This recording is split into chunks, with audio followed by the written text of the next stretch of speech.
So I'm being joined today by our two leads in Moon Students. I'm being joined by Eddie Navarro, who plays Antonio, and Sydney Carvill, who plays Lita.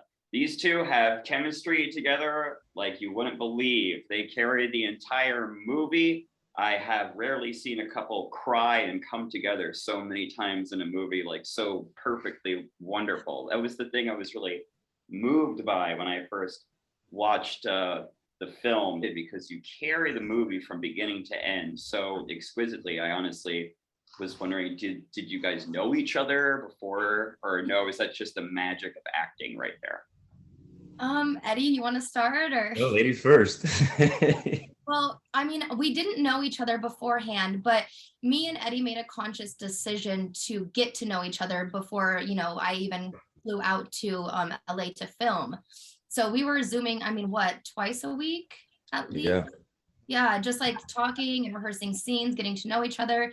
And I feel like we're just both so open and loving to begin with that like we just vibe. We just vibe from like day one. Like I think we didn't even work on scenes the first time. We just like kind of talked and got to know each other. And I mean, throughout filming too, it's kind of cool to see because it's like throughout filming, the couple starts, Lita and Antonio start in this one spot and build together. And it's like we were literally doing that in like a real time frame too. So like I felt like we grew as a friendship, while Lita and Antonio were growing in their relationship. So it just felt very real, very natural with us. Yeah. Eddie? Oh, I just feel I was very blessed and lucky. It was just, we just both eased into it, and we just had the same kind of journey that we wanted to go on with these two characters. And we just had a lot of love for each other and care. And we made a conscious decision too. We said, look, I got you, you got me. It's a dance, and let's be supportive. Let's be on the same team. And let's just tell the story the best way we can. And I'm so lucky, Sydney, to have done this with you. Same. It's beautiful. Like it was, everything worked magically. It's hard to explain. It was just magic. It was magic. Yeah, agreed. I was one of the things that made me so interested in this film is that it's coming out, or it was shot during the entire quarantine and pandemic and everything like that. Daniel went into detail in his interview of how he was able to manage that whole situation. I've been following all the sort of like starting independent films right now on Twitter, seeing what everyone's doing. And it looks like no one really wanted to touch a film on this subject. No one wanted to go into quarantine, and certainly no one wanted to really go into the George Floyd protests outside of documentary type material. But here we are with a narrative feature film, making a movie so close to these incidents. It's such an important part of American history in that right now. What did you both think about being involved in a project that wanted to focus on these rather serious issues? I mean, I think we both knew how heavy the material is, from the first time kind of reading it and stuff. And I know like me and Eddie, we really like focused on like, why are these things happening? Like, why are we taking the paths that Daniel has created, and really like understanding it. But I mean, I think we just wanted to really bring the authenticity of it. Like, I mean, everyone's dealt with something in some sort of fashion that you can pull from, some kind of, discrimination in some sort. So, I mean, you can pull from those things, but it's like, I mean, I don't know about you, Eddie, but I watched a lot of footage about, what happened. And I even attended some protests myself outside of the movie. So it was honestly kind of easy, and at the same time, like, Daniel's like, this story needs to be told, and it so does, because it not only hits on these major milestones that America was going through, but like this isn't new, you know what I mean? So it's like to bring that out in a different way and not like bashing one side or kind of like breaking anything down. It's like we were building up throughout the entire experience versus like this is bad or that those people are, you know what I mean? It's just like he wanted to create a movement to empower people, in those positions.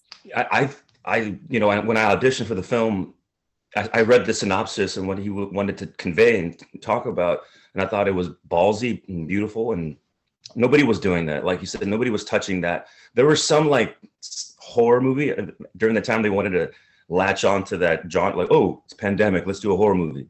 I think it came out during 2021, but this was a heartfelt film. It was a film about people, not about a virus per se, or you know, everything shut down and what's going to happen. The government, you know, is it real? Is it not real? This was rooted into these people, the next generation, and what they're going through, and they're still questioning their identities. They're questioning everything around them, and then this happens, and how do they find themselves? I witnessed the protests and the riots here in Los Angeles, and I went there to see for myself. I saw the video of George Floyd and I cried. I saw the whole thing. Someone told me, don't watch it. You'll never unsee it ever again. But I had to see it. I had to see what's going on. And I saw the George Floyd video and I cried. And I felt the anger and the confusion of what that did to everybody, all of us. And, you know, that was somebody's son. That was somebody's friend, father, husband. So Daniel, like, kudos to him for bringing us all together to tell this story. And in such a loving way too, you know what I mean? Like it really does build you up and shows you, like, you know, we all have connections to other people. Like just because you feel some way about something, or, you know, whatever happened, like Eddie said, like that's somebody's son, daughter, whatever, like, you know, everyone's connected. And that's, I think, the biggest part of it is like nothing happens that doesn't affect everything else. So that was really fun to play in, because yeah, it's a big part of life. You know, you two had some very, very strong moments, more than one, almost over and over again. I kind of felt like neither of you really got a break in your performing. Everything was always like so intense. What? What? Please tell me you're not writing for that stupido. Forget it. I was just killing time until you got up, okay? Are you up? Look, don't play that shit with me, babe. Who's playing? Cole's class. I thought you were gonna drop. One of us has to stay in school. You're gonna let that big white dickhead who made me tackle him teach you. Remind me again how he made you tackle him. You know, never mind. Antonio, it's remote. I don't even have to see him. And what is he teaching now, huh? Let me guess. What is he doing? What's the word? How to be what? Come on. That one single word?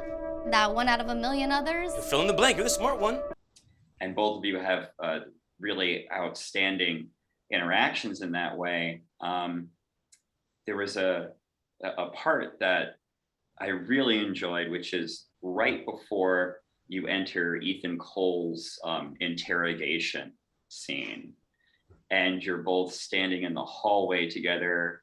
Eddie, you've got your arm around Sydney, and he says, we're separating you two. And you've just had this kind of wonderful connection right there in that moment. Again, I couldn't stop thinking, like, this is almost like a real life couple. Mm-hmm. Outside of that scene, Eddie, I've been wanting to ask you since I've seen it, your drunken breakdown with Nicholas Hurd. Yeah. An unbelievable sequence where he discovers you in the bathroom, and then you're in a kitchen, and then he has this great, you're a coward, boy. Are you a coward, boy? Are you doubling down now? Huh? Don't you ever call me boy ever again, okay? All right? Ever again. Boy. Little boy.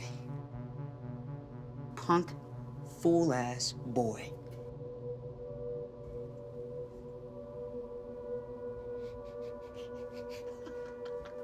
Boy. Yeah.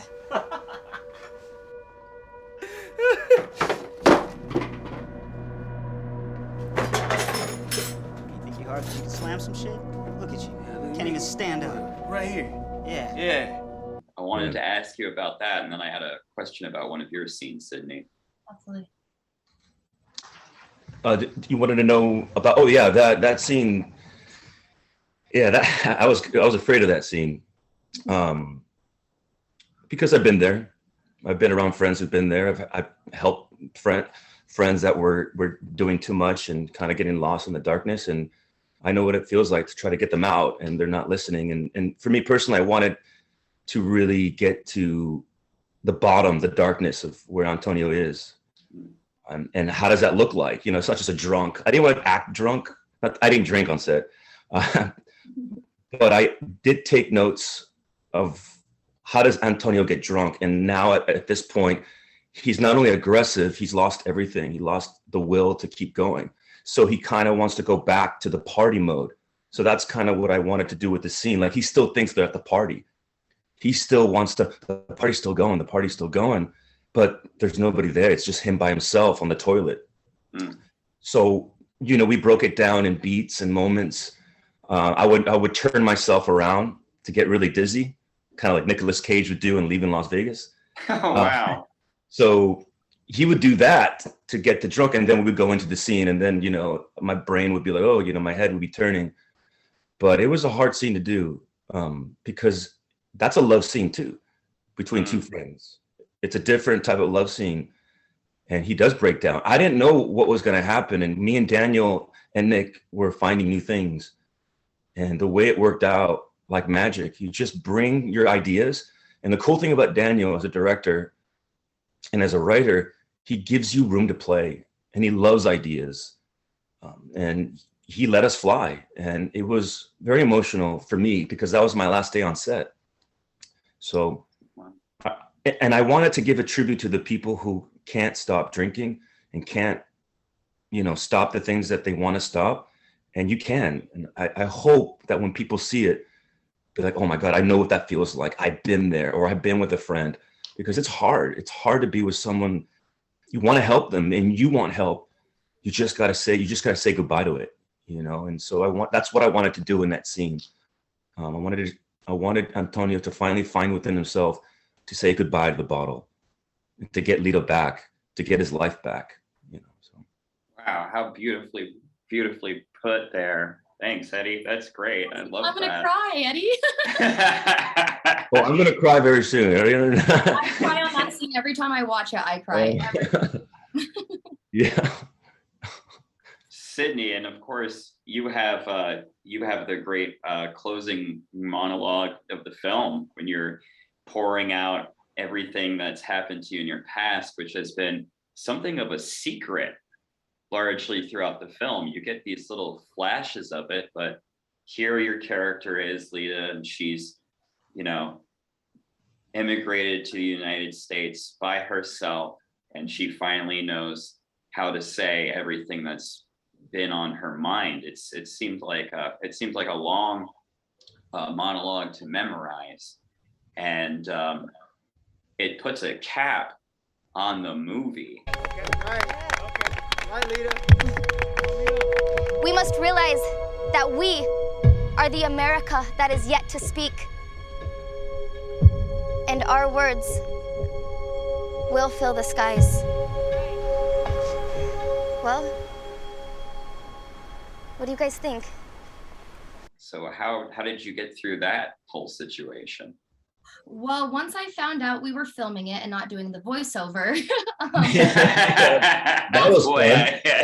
yeah, because like I had asked, because it is such a big monologue. I wanted to make sure I had that solid, and I asked Daniel, I was like, you know, like, what do I need to prepare? He's like, we'll talk about it. It's going to be voiceover. We'll really work on it and stuff like that. And then, you know, last day comes and he's like, how do you feel about doing the whole scene? And I was just like, okay, great. Yeah, let's do it. Absolutely. Because I'd read it so many times, it was kind of there. But I mean, it was kind of great because I practiced it, like just reading it in front of, like, I think our very first rehearsal, I practiced in front of everyone. And I look up and I see like Nick crying, and like, you know, there's so much emotion going on. Like, I just held on to that. I was like, okay, like this is more than just like me being a good actor at this point. Like, this is good work. Like, this is a great, powerful speech that you can like really do something with, you know what I mean? So and my grandma actually, fun fact was, Lita didn't have a last name, or maybe she did, but I just like never really asked about it. And so I asked Daniel, I said, how do you feel about using the last name Ortiz as my name? And he's like, I mean, is there a reason? And I was like, well, it was my grandma's name and they immigrated in from Spain. So I was like, it just put a personal connection to it for me. And, you know, thinking of everything that they went through. And I just didn't want to not do it justice, because like it is such a powerful scene. And having these guys like right there in front of me, like when we filmed it on top of the little like mountain looking over the ocean, before, like when I'm reading it to both Nix and to Eddie, I look up and, you know, people are in tears and I'm just like, okay, like we're doing this right, we're doing it right. So it's like after doing it all those times, like once I got out there, honestly, like I think I let it go too much. Like it hit me a little too hard the first take, because I remember I was like sobbing at the end of it and I was like, whoo, okay, well that one's good. Like bring it back now and see what happens. But no, it was just a lot of trusting my instincts and not memorizing the lines for the lines, like memorizing the emotions and like what I'm feeling when I'm saying these things. And, you know, every time I brought up the point about BA, I mean, automatically I was in tears, because like he is such an important part of the story as well, and his character, that like I said, it's just such good writing that it just flows. And, you know, I've been making these connections with these guys this whole time also. So I had that, you know, that attachment to them in real life, that it felt so authentic. Like in the moment, I was like, we are at a rally, like this is happening. Like, so it was just really focusing in on you know, the past and bringing all of that forward to make sure everyone understands, like, I feel you, like I am here for you, I understand. So the controversial question, and then your hopes for the film. You know, we have this excellently written material, but written and directed by a white man doing a diverse cast, and they have great dialogue, all of that. Did you have any moments where you thought about that or discussed that on set? I didn't. I honestly never even, like, it was never even a thought in my mind, truthfully, because I just feel like Daniel, like, you know, I mean, people are people at the end of the day, and each personality is different. And I think he really did capture that so well. Like he was really inclusive, very inclusive. And yeah, it never even crossed my mind, because I was just like, this is like, it just works. It felt right. And I don't know, like, I mean, I guess to think of like, you know, this white guy writing these roles, but it was just like, he's so knowledgeable about people that it just felt right. Daniel, when I talked to him on the phone, we talked for like 2 hours, and we talked every day about the characters, about everything. And he knows my family history. Like my family's from Mexico. You know, I grew up, you know, with a lot of things. Like I had teachers that kept me in ESL class because of my last name. You know, it was Hispanic Mexican last name. Wow. My dad's a teacher, and he's from Mexico, and now he's teaching ESL to adults, and his first language was Spanish. So my dad's a teacher, very strict teacher, but we have a great relationship. So, and the teachers growing up, some of my best teachers were Caucasian teachers. They believed in me when other teachers didn't. Mr. Kennedy was my history teacher.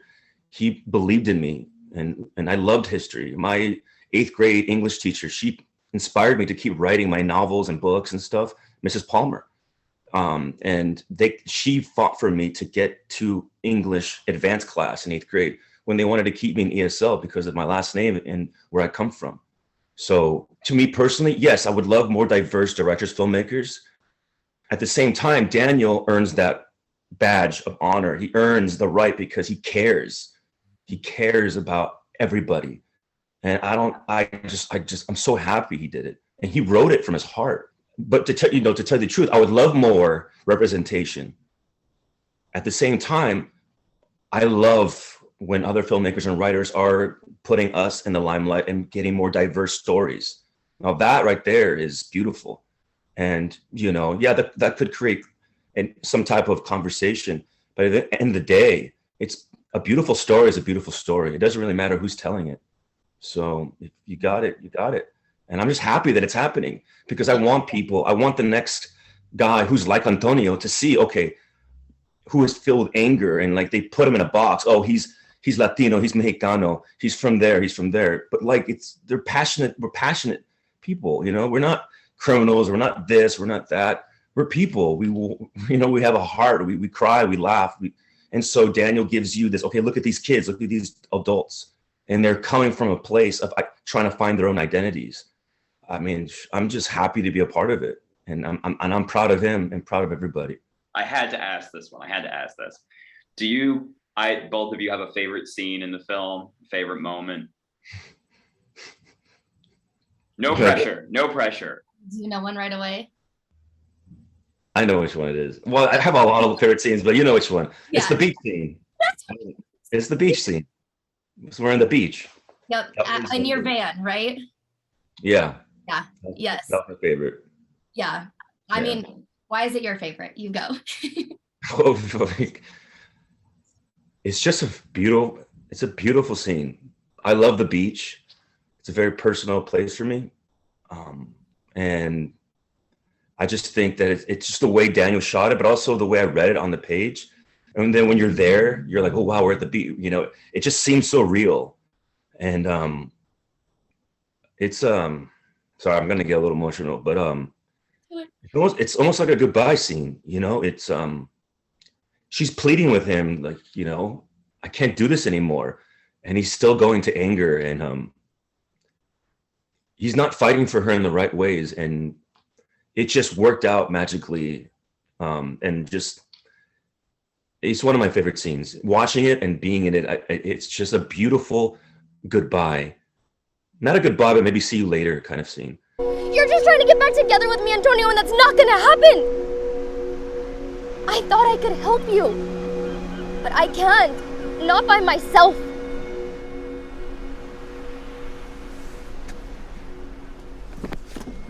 Yeah, go ahead, Antonio. Get mad like you always do. Fuck!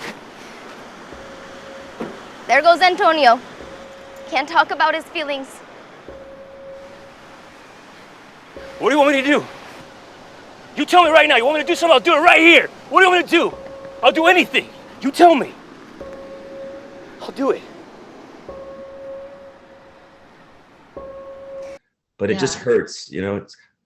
I don't know. Especially because when I walk away at you in the end too, like, and when I watch that scene, like, I like didn't want to say bye to you, and like I felt like that really like translated well between us. Like neither one of us want to say goodbye, but like this isn't working, and there was so much tension, and like because of the relationship we had too, it was like it really was hard to like be like, no, take me home. Like I don't want to be around you anymore. Like that hurt my soul. So yeah, that was definitely my favorite scene too, though. And I side note also, I love behind the scenes stuff. On our first take, I told Eddie, I was like, I feel like I want to get a little aggressive with you. Like, I feel like, you know, I've had all of this bent up and like, you're still not listening to me. Like, I just want to shove you or something. And he's like, do it. Like, whatever you feel is right, do it. And that's another reason why I love working with Eddie, because he's like, whatever, like, let's go, let's roll with it. And so I pushed him on our first take and he fell back on his guitar and slid his hand open. Oh my God. I was like, that felt so good, Eddie. He's like, I know, but look, and his hand was bleeding. Jeez Louise. But yeah, no, believe your art. So yeah, no, everything about that scene just felt so real, like into my soul, into my heart. Like it was that was my favorite scene too. What are your hopes for Moon students? And of course, what is a Moon student to you guys? Eddie, no? Oh, there we go. Oh, what I hope for Moon students, I just want people to have a good time and watch the movie and really connect to the characters. If somebody can just be like, I know what they're going through, or I've been in that situation, and it's almost like not a warm blanket, but kind of like, oh, you just feel okay. They know what it's like.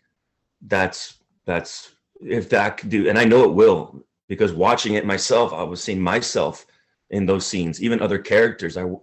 Other characters, I could see myself in them. I just hope, and I know it will, they just enjoy the movie and open their hearts and their minds, and they walk away just feeling like a new set of mind, a new way of looking at the world. You know, we're not all separate. We're all built together as people. And I think that's what a moon student is, because we all look at the same moon. That's what I thought. There's only one moon. And so it doesn't matter where you're at in the world, you're still looking at the same moon. Someone else is doing it either at the same time or in a couple of hours ahead of you. They were looking at the same moon. A moon student is someone who is you. And we're still learning. We're still a student. We're still learning to become better. We want to be better than we were yesterday. So it's like moon student. That's what a moon student is for me. Someone who wants to be better. Mhm. Sydney? I definitely agree about the moon student part, like literally just always wanting to challenge expectations and get to know people on a personal level. You know what I mean? Just instead of looking at the moon and being like, oh, it's beautiful. It's like, well, what makes it beautiful? How does it, how does it stay up there? Like, what does it use? Just getting a better understanding of those people around you, taking the time to care about something for more than the face value of it or what it can do for you, what it can bring for you. That's what I would, kind of to piggyback off what Eddie said. Like, it is just understanding, empathy, and getting to know your fellow human, even if it's not like someone you normally would. And then my hopes for this movie, gosh, I mean, obviously, I think it has the potential to be winning awards left and right because it is so beautifully written, so beautifully shot. Yes, There's so much love around this movie. I mean, and Daniel did it for the right reason, not to, let's get the next top whatever, this one's like, he did it for the right reason. So I would love to see it go as far as it could. But I mean, at the same time, I'm like, I want people to look back at this movie and be like, oh my God, look at all these people that are in this movie and now they're famous. How did this happen? This is like a cult classic. Like, that's what I would like. I do think it has all of those little niches too, that it really could. It could stick with people for generations, I think. All right. Thank you guys for your time. I really appreciate it. Eddie, are you working on anything right now, Eddie? Anything coming down the pipe that you're excited about? I have. I just wrapped a feature film called "Memory in My Heart." It's a detective thriller. We just wrapped it, so that's going to be coming out soon. "Memory in My Heart," directed by Mark Martinez, a Mexican director. Also, another film that just came out. We just wrapped. We're doing the festivals soon. "Invisible Lines" by Yuval Shrim. One of my best friends. He's a filmmaker from Tel Aviv, Israel. And we just got notice that we got into the Academy Award competition for the short film. We applied. Yeah. So I haven't promoted it yet, but yeah, we're in the run. So so it's going to be in the run of the Academy Awards shorts section. And we'll see if they pick it in the thing. We'll know in, I think, January. Oh my God! Congratulations! Yeah, so amazing! Yeah, thank you. Yeah. Wunderbar. Yeah, just doing that and playing music and just happy to be here. Excellent. I want to put together a Moon Student soundtrack and get some of your stuff on it. That's for sure. Fun I'm going to put out. Sydney, what's coming up with you? See, I just went out to LA to film a short with one of my good friends, actually, John Williams. That one was amazing. And then I got a call while I was out there and I got pulled into another film called Outlaws of Mendocino. And it's about like a real life, it's the longest manhunt in California history. And it's, it's set in like the early 1800s. So that was really fun. We like stayed up in an Airbnb in the middle of Mendocino, California, no service, no nothing, and got to play around in the woods for like 2 weeks. So that was really fun. Wow. And then one of my other films that I mentioned last time we were on here, Adeline, is making the film festival circuit. And we just won today 8 awards at Focus International Film Festival. All right. Congratulations. Excellent. Well done. Yeah, so that's very exciting. I didn't see that coming, but now that is 2 female lead awards that I've gotten for this festival run for this movie so far. Yeah, congratulations. Don't forget about me, Sid. Don't forget about me. You forget about me. We're not forgetting about anyone here. Oh, Sid, Eddie, do not forget about each other. If there was Yeah, ever, no. if I had my choice, I would want a mini series like the continuing stories of Antonio and Lita. That would be so Let's great. do it. Let's do it. I'm down. Let's do it. Congratulations on being part of a really excellent film and bringing memorable performances all around. I really can't wait to see what you're doing in the future, and I can't wait to see the splash this film makes, guys.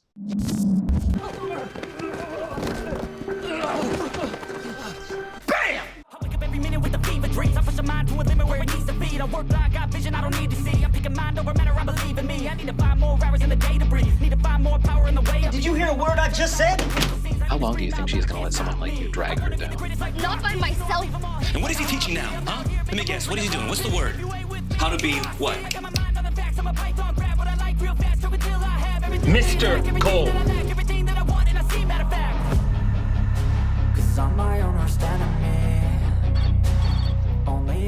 What do you say about that? Stop, don't talk like that, man. It's life! I control my destiny. Deep up in my mind, I manifest it. Every morning I wake up obsessed, and everything I do the best. And deep within my mind, you know I'll always manifest it. Just like her! Wow, are you a moon student?